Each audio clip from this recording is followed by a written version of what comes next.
ആലപ്പുഴയിൽ പ്രസവത്തെ തുടർന്ന് യുവതി മരിച്ചു. മണ്ണഞ്ചേരി പൊന്നാട് സ്വദേശി രജിതയാണ് മരിച്ചത്. ആലപ്പുഴയിലെ വനിതാ ശിശു ആശുപത്രിക്കെതിരെ പരാതിയുമായി ബന്ധുക്കൾ രംഗത്ത് വന്നു.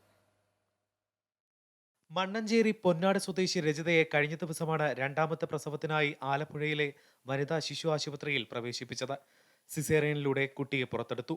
തുടർന്ന് രജിതയുടെ ആരോഗ്യസ്ഥിതി മോശമാണെന്ന് പറഞ്ഞ് ആലപ്പുഴ മെഡിക്കൽ കോളേജ് ആശുപത്രിയിലേക്ക് മാറ്റുകയായിരുന്നുവെന്ന് ബന്ധുക്കൾ പറയുന്നു.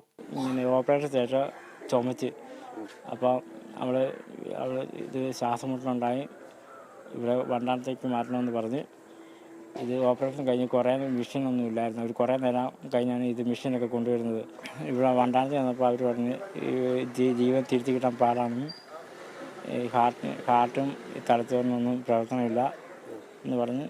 മെഡിക്കൽ കോളേജിൽ ചികിത്സയിലിരിക്കെ രജിത മരിച്ചു. വനിതാ ശിശു ആശുപത്രിയിലെ ഡോക്ടർമാരും നഴ്സുമാരും തുടർ ചികിത്സയ്ക്ക് ആവശ്യമായ പണം നൽകാമെന്ന് ബന്ധുക്കളെ അറിയിച്ചതായി അവർ ആക്ഷേപിക്കുന്നുണ്ട്. അപ്പോൾ ഒരു 25,000 രൂപ ഒരു മരുന്ന് മെഡിസിൻ ചെയ്യേണ്ട കാര്യം പറഞ്ഞപ്പോൾ അത് അവർ ചെയ്തോളാം. അവിടുത്തെ ഡോക്ടറും അനസ്തേഷ്യ ഡോക്ടറും ഒക്കെ വന്നിട്ട് അവർ ചെയ്തോളാം എന്ന് പറഞ്ഞു. അവർ ആ പേയ്മെൻറ്റ് ചെയ്തോളാന്ന് പറഞ്ഞു. അപ്പോൾ അതിനൊക്കെ സംശയം എന്തോ ഒരു കാര്യം അതിനിടയ്ക്ക് നടന്നിട്ടുണ്ട്. അപ്പോൾ പിന്നീട് അവർ എല്ലാ സമയത്തും ഇങ്ങനെ വിളിച്ച് അന്വേഷിച്ചുകൊണ്ടിരിക്കുകയാണ്. രജിതയുടെ ഭർത്താവും ബന്ധുക്കളും അമ്പലപ്പുഴ പോലീസിൽ പരാതി നൽകി. ആരോഗ്യമന്ത്രിക്കും വിവരങ്ങൾ ചൂണ്ടിക്കാട്ടി ഇവർ പരാതി നൽകിയിട്ടുണ്ട്. അന്വേഷണത്തിന് ശേഷം മാത്രമേ മരണകാരണം വ്യക്തമാവൂ എന്ന് പോലീസ് അറിയിച്ചു. എന്നാൽ ഹൃദയാഘാതമാണ് മരണകാരണമെന്നാണ് ആശുപത്രിയുടെ വാദം. അമൃത ന്യൂസ്, ആലപ്പുഴ.